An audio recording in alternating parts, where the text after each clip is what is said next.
Hi, everyone. Hope you're all doing well today. Thank you all for joining us. I am Cleo Warner. I'm a Human Services Planner in the Human Services Department over at MAG. As I've mentioned before, please just leave your name and organization in the chat if you can, so that we can keep track of who's joining us today. I'm going to start us off by running through our agenda, and then we can get going and talking about the Heat Relief Network. So we're going to start with an overview of the Heat Relief Network, over some frequently asked questions, the importance of the network. Then we will move on to our cooling center work group over with our friends at ASU, Melissa Gordaro. Then we will be talking with Lance Watkins about optimization mapping for the network. Then we can have some open discussion with you all about any questions you have or topics you want to bring up prior to the beginning of our heat season. So any questions so far from the group? Please just let me know, because I can't always see all of the raised hands we've got.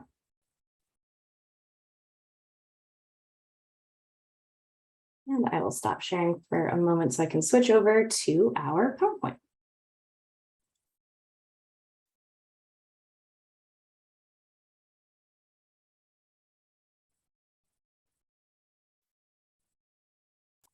Sorry, everyone, having today, of course, having some difficulties with the computer.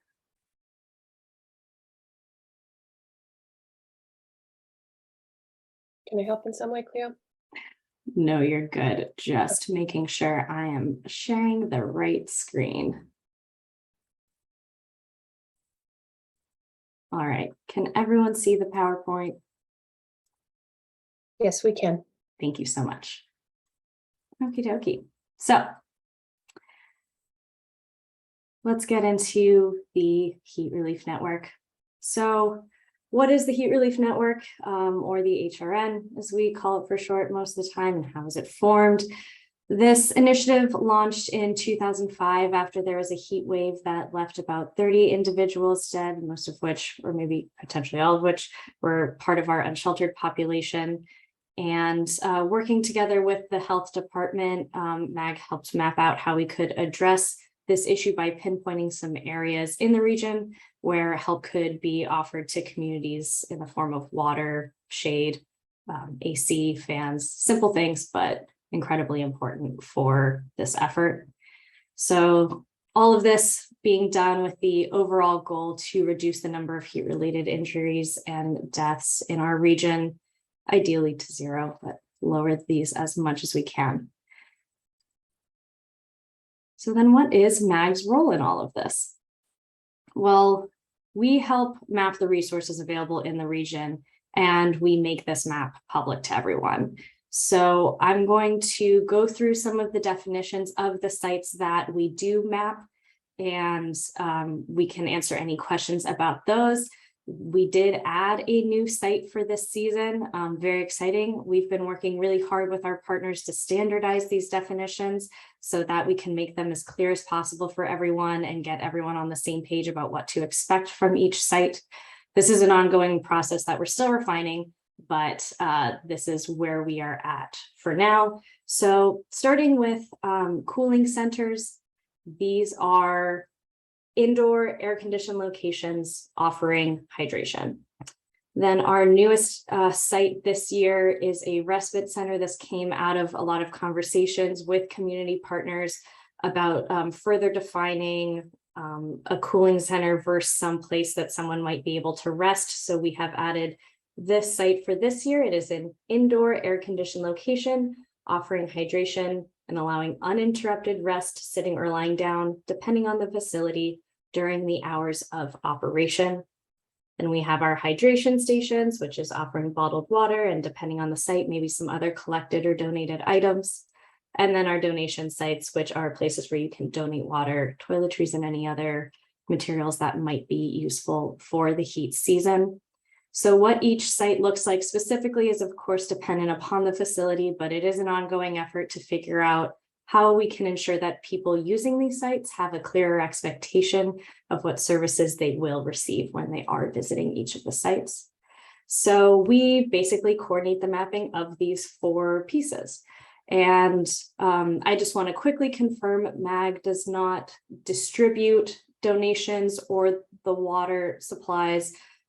This is what our partner directory is for and what the network is for, so that the network can work together to coordinate these types of things. And then MAG does our best to facilitate that communication amongst all of you and make sure that this map is as accurate as possible for the people who are needing to use these sites.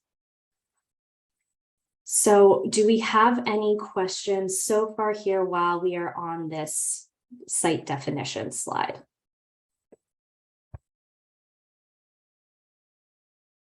Okay, happy to move forward then. So what is our goal for the Heat Relief Network? Many of you are returning partners and you're very familiar with this, but in case you are new to the Heat Relief Network this year, our goal is to end heat-related deaths across the region. And we try to do this through availability of water and cooling. And another big goal of the network is to collaborate with you all and to bolster that collaboration and that community effort and know what our community partners are doing with this work, and to get to know all of you better as well. And at the end of the day, we want to know how this volunteer network can better provide assistance to those who are needing heat relief. And this often looks like unhoused individuals, but it's also our seniors who are on fixed incomes. It's also people who are working outside who need hydration or a break from the heat.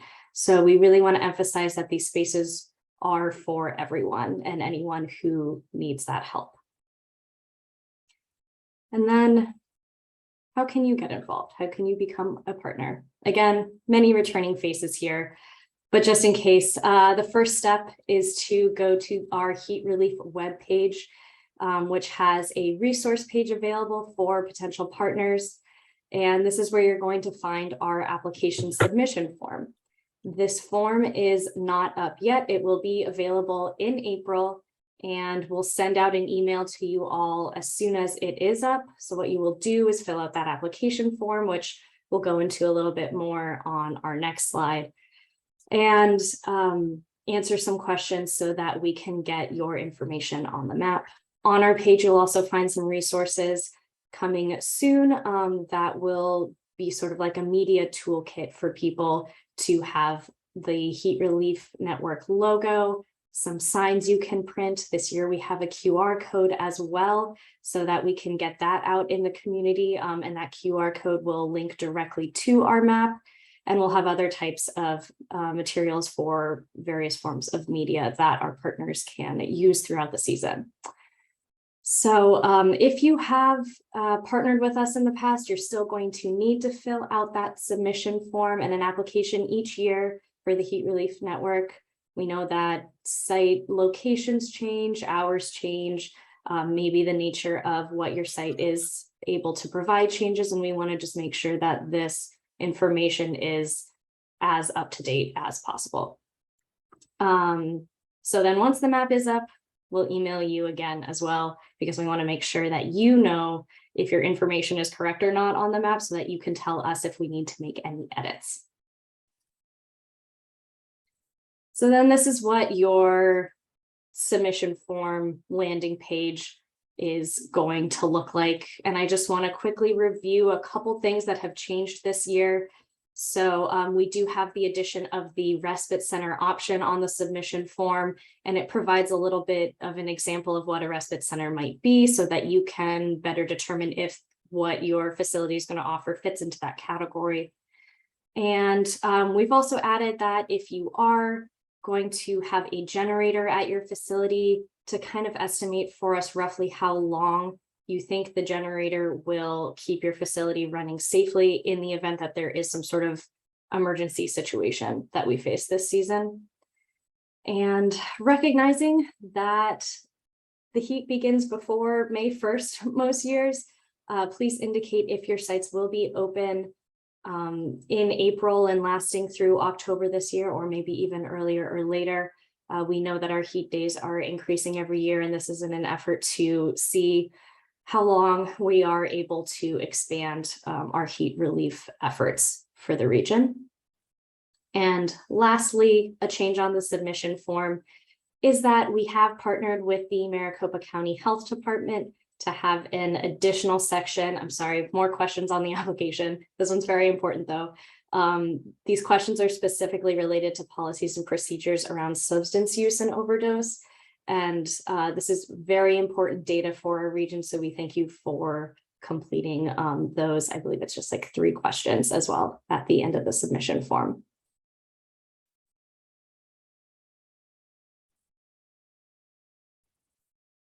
As always, we would like to hear from you. So what happens if your location times change, or suddenly that site isn't able to offer the resources that it was at the beginning of the season, or it's able to bolster some of its resources, or it has to be off for a week or 2? We definitely want to hear this information. We rely on you to let us know when these things change again, so that the map can be the most accurate resources possible for the people who are using it. Please email us at hsinfo@azmag.gov so that we can make those changes as fast as possible and that the map can reflect this. And as always, we're looking to expand the heat relief season. This is a completely volunteer network, so it is up to the community to decide if this is something we are able to take on or not. But always want to have that conversation about people's and sites' capacity to do this. I know this is something that we've been talking about for years. I'm really hoping 2024 is the year that we are able to get everything rolling April 15th and having it through October as well. So happy to have a conversation about that today. And like I said, it will be indicated on our submission form as well. For our former partners, we'd like to continue hearing if the directory is useful for you. This is not a publicly available resource, but something that gets distributed to you all to increase that coordination and connection.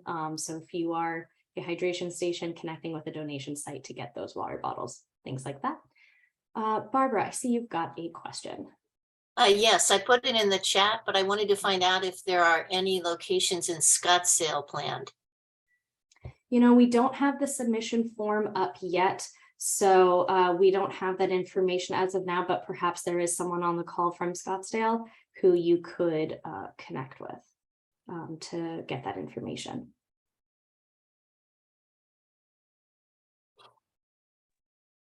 Hi, this is Rachel from Scottsdale. Yes, we have 2 libraries and Vista del Camino Community Center again this year, with plans to add the senior centers underway. Thank you. Wonderful. Thank you, Rachel, for that information.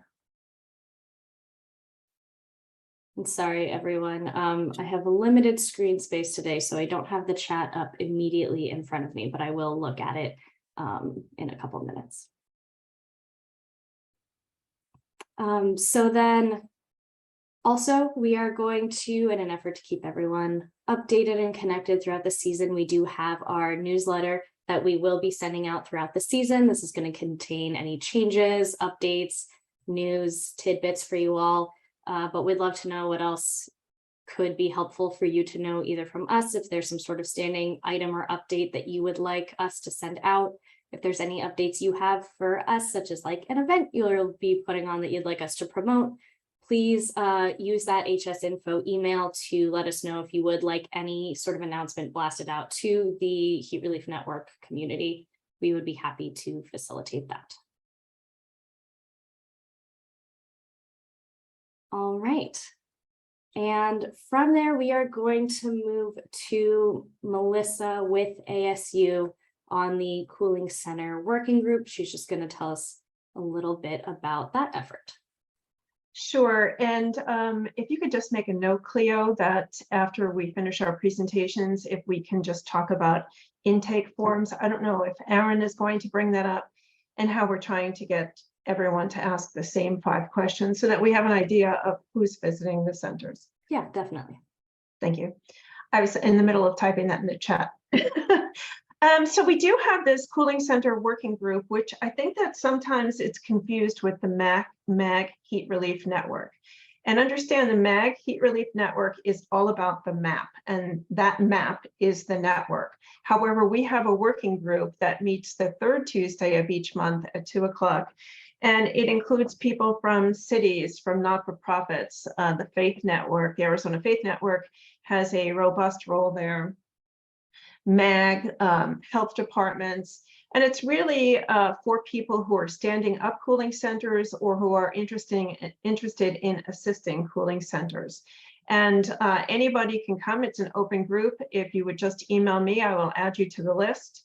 And some of the things that we have worked on just this year is making sure that we have this new bunch of definitions for cooling centers and incorporating this idea of respite centers because there was some issue with people sleeping in different cooling centers.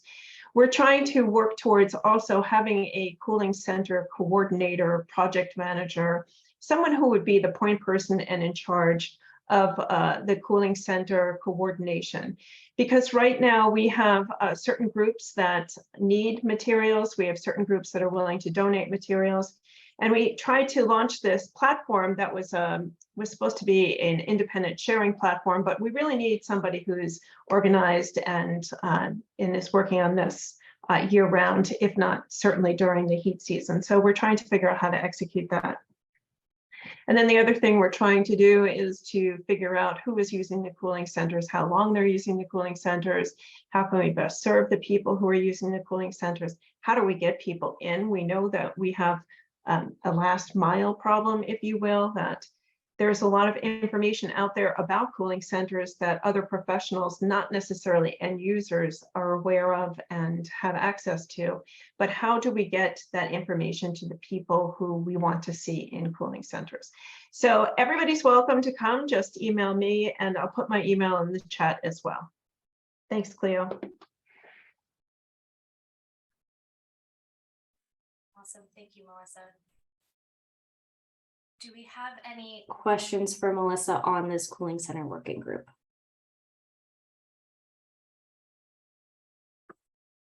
Okay, we are going to move right along to some very interesting work being done by Lance Watkins over at ASU. And we've got 2 slides from him.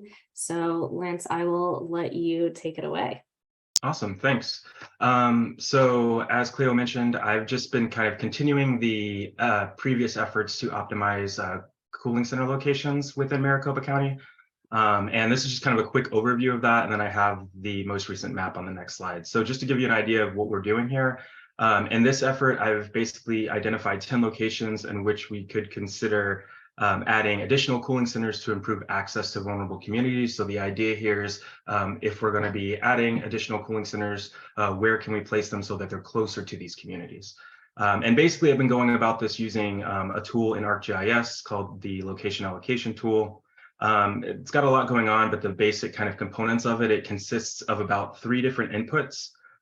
So the 3 main inputs are 1, your populations of interest. They refer to this as demand points. And for this analysis, we took a sample of 5 parcels randomly sampled from the 25% most vulnerable census tracts in Maricopa County. And then we also include all the point in time data so that we can capture at least the location of where some of those who are experiencing unsheltered homelessness are residing. And then we've also incorporated the cooling center locations from 2022, and we'll update all of this as well. And then parcel data for potential locations for selecting cooling centers. So basically what this whole algorithm does is it's considering the different inputs as well as some of these parameters. And it's basically just trying to select locations of where the algorithm thinks we should put additional cooling centers so that we can maximize the coverage of cooling centers to meet the demand from our populations of interest here. And then some of the key parameters that kind of go into this, you can weight different things. So for example, we weighted our parcels based off of the population of those census tracts so that we could account for those populations. And then we can also limit how far certain people move. So for example, for those who are experiencing unsheltered homelessness, we basically said in the optimization that they're not allowed to travel more than 1 mile to get to a nearest cooling center. That's something that we have complete reign to adjust especially as we get a better understanding of how far people are actually traveling or willing to travel to get to a cooling center. And then additionally, the number of new locations. So I said we identified 10, but if I ran the optimization again with 3, we might get slightly different locations that pop up. So that's kind of an overview of what the optimization effort is doing and how it works. And then on the next slide, you will see, thank you, the current map. So a lot of this data, as I mentioned, is coming from 2022. I'm still waiting on updated point in time data as well as updated cooling center locations.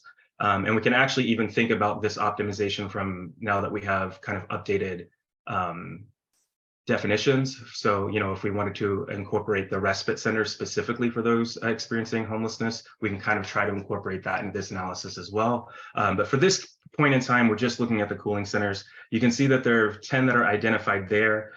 Right now, I have the map and I'm really just handing the map out in a form of PDF along with the exact address locations and cross streets of some of those 10 locations that were identified.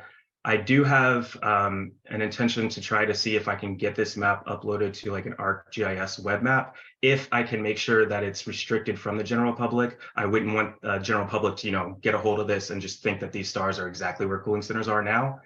So I think that would be, getting it online would make it easier for you all to utilize this type of map. But yeah, that's pretty much what we have thus far. I do intend to update this map as we get more data coming in throughout the summer. Thanks, Lance. And Melissa. Yeah, I just want to make sure that people on this call know that this map should never be posted publicly. And we have had instances where people are sharing things and a map inadvertently gets published. So yeah, this should be used only for internal purposes. Thanks, Lance. Thank you. Do we have any other questions about this optimization mapping?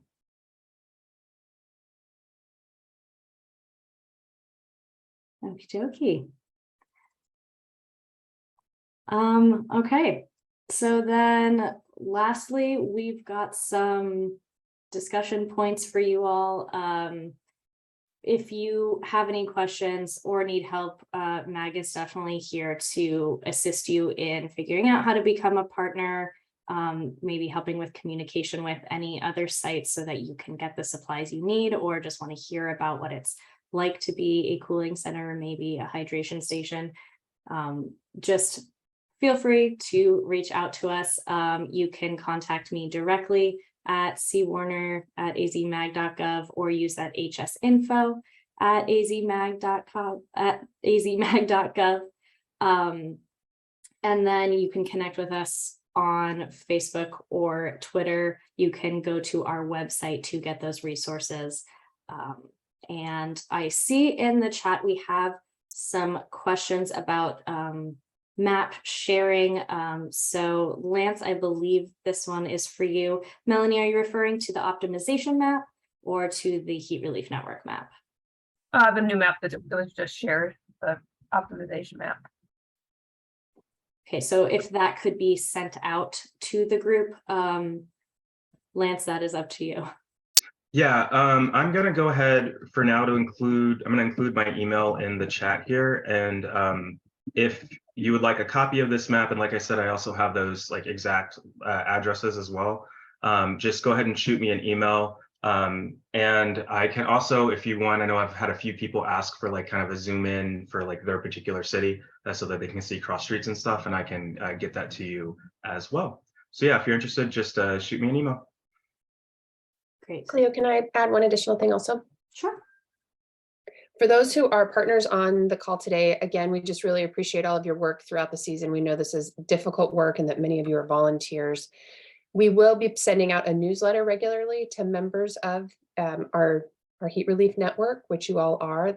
So if there's information that you think would be helpful to share with other partners, please feel free to email Cleo or I with that information, and we would be more than happy to distribute it out as well as the season goes on. So thank you again for all of your work. Thanks, Kelly. So we've got two discussion points that we would like to bring up with the group. I'm gonna stop sharing my screen so that we can have more of a discussion with you all.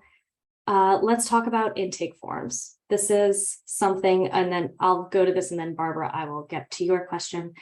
Intake forms are something that the Cooling Center Working Group has been talking a lot about. How can we get information from the people who are using these centers to ensure that they are as helpful as possible, without inundating people with an interview when they are in a time of crisis.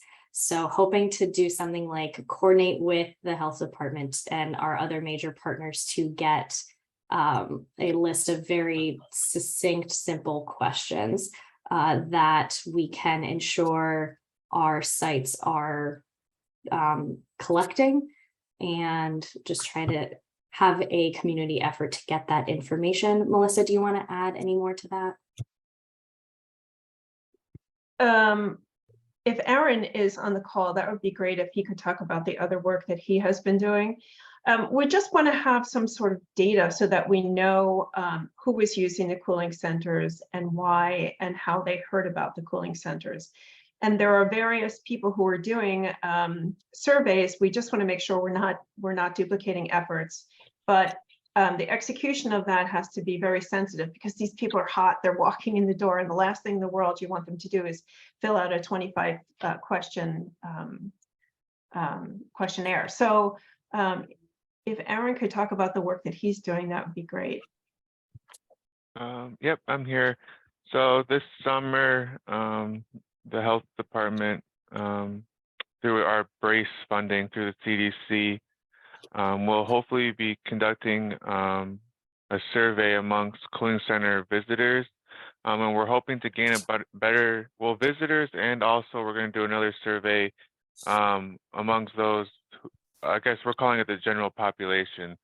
So two different surveys. So amongst the visitors, we're more looking to learn how they got to the cooling center and how they heard about it, and what kind of services they like about it or would like to see in the future. And then also, like the general population survey, we're trying to figure out just awareness of cooling centers in general, to see where we might need to do more outreach at. So I guess that's kind of what our intentions this summer.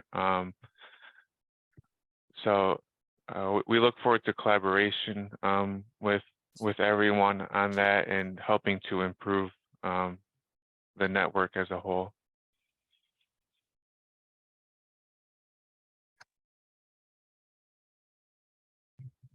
So just out of curiosity, if you are someone on this call who has run cooling centers in the past, does this sound like something that you could get on board with?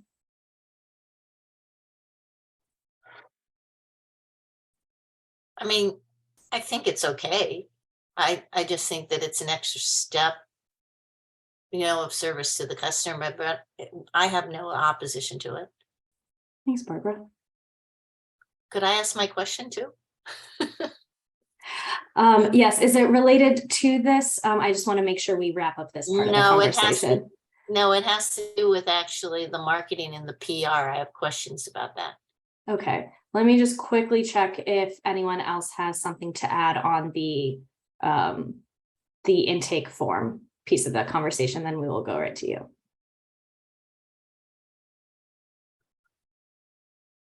Okay, Barbara, the floor is yours.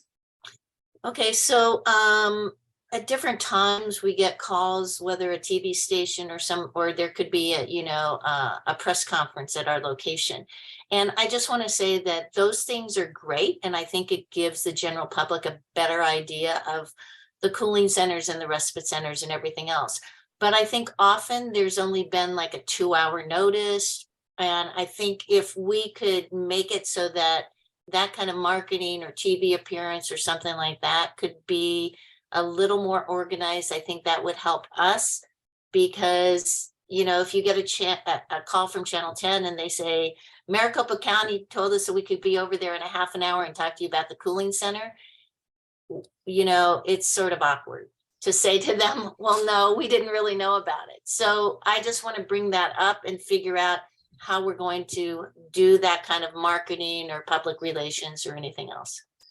Definitely. I think that's a great subject and also relates pretty closely to some conversations we've been having with other partners prior to this season of how do we better coordinate media and press releases and the message that is getting out there. So if you email us, Barbara would be happy to help out with providing whatever support we can in terms of what you would like to see on our website for resources you could pull if someone does call you up and says, hey, camera crew's going to be out there in a few hours, and it can have some standard language for you all and points to make. I mean, I think we did. I think we did really well, but we happen to be close to your office. You know, the Lincoln YMCA happens to be close to your office, so we got lots of calls all the time because also the TV stations are downtown. But I think we should try to make a plan to see, you know, which places they can go to and maybe spread that out a little bit. Got it. Barbara, we're hearing you and we can definitely work with that as well. I will say that one of the difficulties in coordinating this work on our end at MAG is that a lot of the press comes after the first 100-degree day. Yeah, with the celebration. And so That's what we are at the mercy of the weather and when that hectic day will come.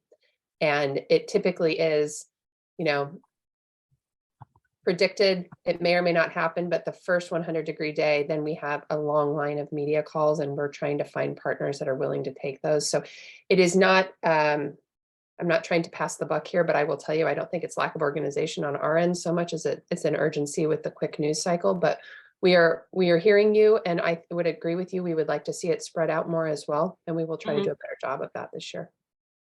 Yeah, there's probably several cooling centers and maybe there'll now be a couple of respite centers that are within, you know, that 2-mile radius. So it doesn't always have to be the same location. Thank you.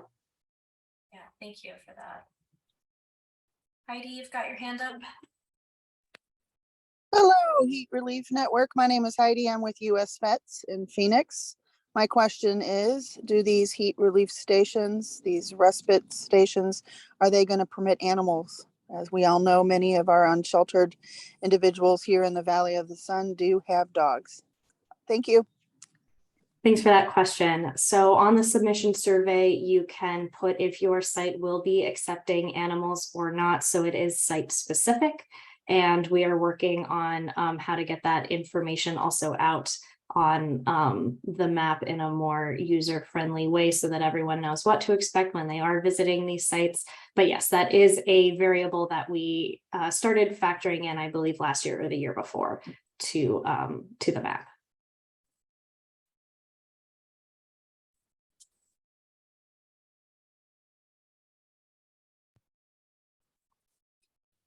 Any other questions before we move to talking about coordinating what items are most needed at cooling centers or respite centers this year? Maybe not a question. My name is Teresa from the Human Services Campus. We run a campaign called Thirst Aid through the summer just to get bottled water for our area in what's known as the zone. So we'd be glad to use our earned media to spread the word about the Heat Relief Network, and even having, you know, a representative from MAG at that, or even from the Heat Relief Network at large at that drop off every first Saturday of the month. That would be a really nice kind of piggyback for us all to use. So we can talk more about that offline probably, but be a great opportunity. Definitely. Anything we can do to help get the word out about the network is definitely an endeavor worth taking.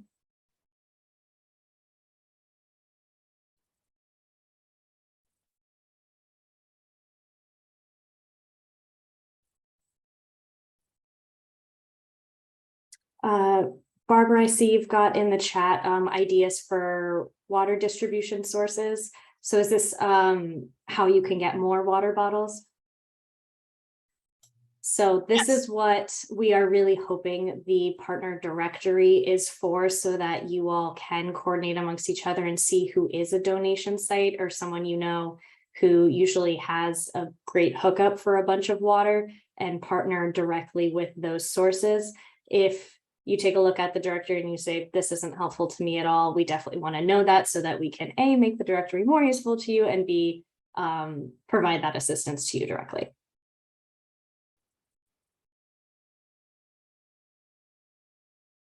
All right.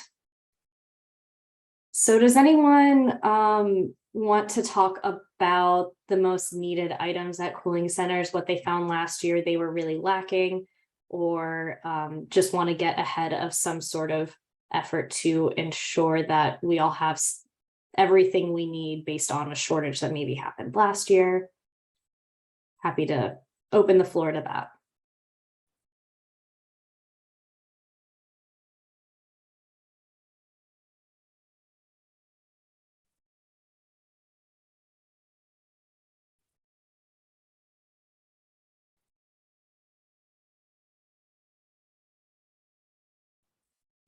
And if we don't want to discuss that, we can talk about any other comments or questions the group has for us.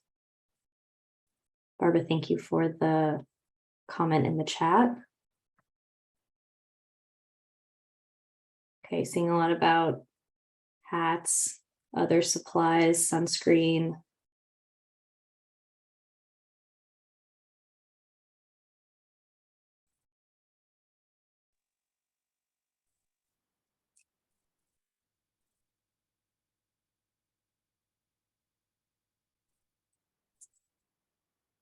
Okay. Well, if there is nothing else that we would like to discuss as a group today, that totally works. Again, we want to just continue encouraging you all to connect with each other. MAG runs the map and we help coordinate, but it's really a responsibility that we're all taking on as a community to make sure that everyone is getting the help and resources they need this heat season. We will be sure to send an email out when we get the submission form live on the website. I have a question in the chat about the partner directory that gets sent out to you all once you complete the submission form and we have a list compiled. You'll get a link that you will be able to access. Again, this is not publicly available. It'll be just for the partners. And then we will also email you once the map is live, which will be May 1st. If we get it out any sooner, that would be great. But May 1st is the start of our season again this year. Please check the website for updated resources. We do have the updated heat numbers on there as well, and some talking points, FAQs, other resources like that. It'll continuously be updated throughout the summer. William from the chat, the submission form will be posted on our website. It will be available in April, and we will email you out that direct link once it is available for you all. So, I mean, all in all, just want to recognize how critically important the work you are all doing is, and we are just sincerely thankful for your efforts, the efforts of your donors, of your volunteers, everyone else who helps keep this network running and make it happen every summer for our community. Thank you for keeping us all safe. We are truly thankful for all of the time and energy you put into this. Thank you for your time and energy that you put in this and allowing us to join the network and to get the water out to those in most need. Thank you very much. Yes, thank you. Melanie, to answer your question in the chat about the partner directory will be sent out to everybody as soon as the first version of the map goes up May 1st. So if you have registered as a partner, we'll make sure that you have a link to the directory as well. Is there any way you can get the map up before May 1st, particularly for those sites that, no? Map launches May 1st this year. Okay. Great, thank you. All right, well, Yes, the new definitions will be on our webpage. They are actually already there on our frequently asked questions hyperlink. So if you go to the Heat Relief Network page on the MAG website, scroll down to frequently asked questions, click that link.